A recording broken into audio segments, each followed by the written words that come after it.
Alors Corinne, ça fait quand même des années qu'on se bagarre ensemble contre ce site de stockage. Donc toi, c'est depuis 94. Alors on en est où depuis 94 par rapport à ce site de stockage de Bure? Alors, on en est toujours au même point, c'est-à-dire qu'on est toujours plus persuadé que le stockage géologique à Bure ne fonctionnera pas. Donc on vient d'ailleurs de faire un petit point en début d'année. Le fond argumentaire qu'on a, il est toujours là, quoi. La radioactivité ne restera pas au fond du trou. Et il faut absolument arrêter de produire des déchets et puis il va falloir trouver d'autres moyens pour savoir que faire de ces déchets, quoi.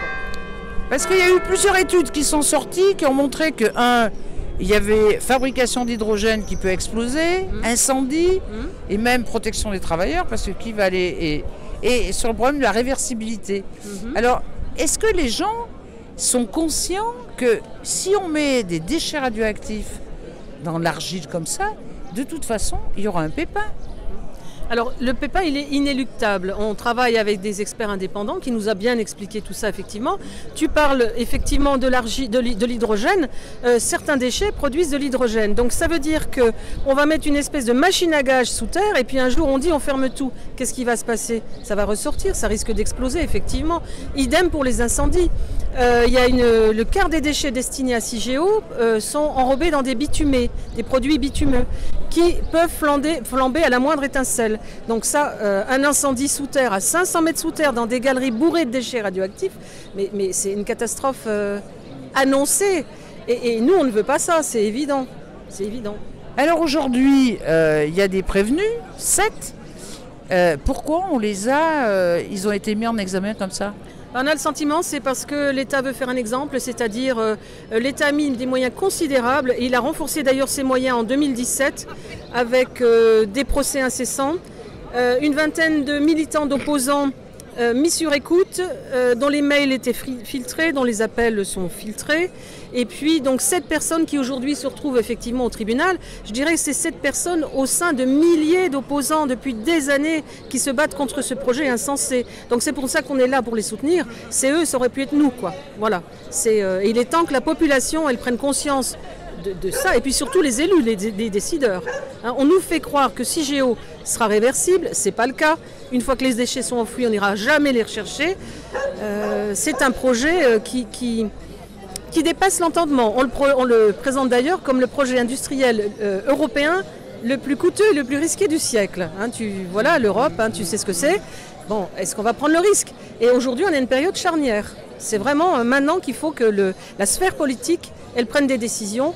On arrête ce projet, on met le problème à plat, le problème de la production électronucléaire qu'il faut impérativement arrêter. Et puis après, on réfléchit tous ensemble à qu'est-ce qu'on fait, quoi.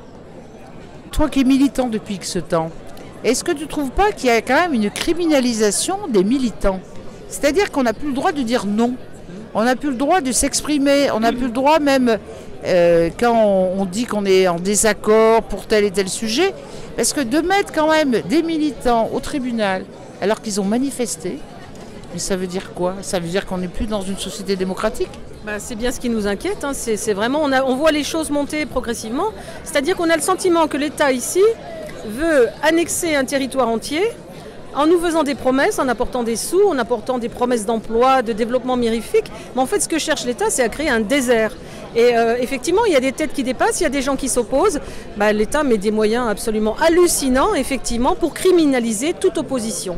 Donc, dans quel État on est, vraiment, on peut se demander de plus en plus. Le nucléaire, un État dans l'État, c'est un slogan qui n'a jamais été aussi d'actualité, quoi. C'est vraiment un État dans l'État. C'est inquiétant.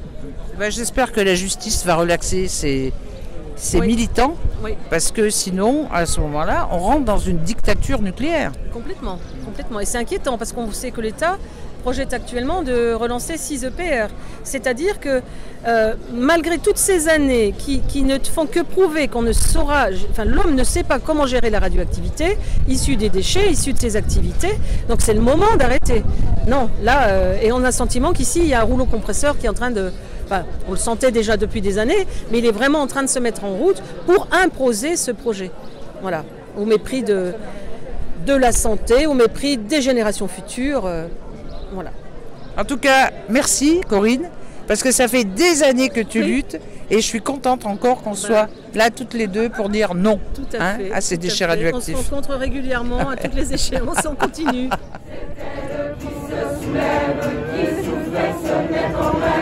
C'est elle qu'on emprisonne, qu'on trahit, qu'on abandonne, qui nous donne envie de vivre, qui donne envie de la suivre jusqu'au bout, jusqu'au bout, jusqu'au bout.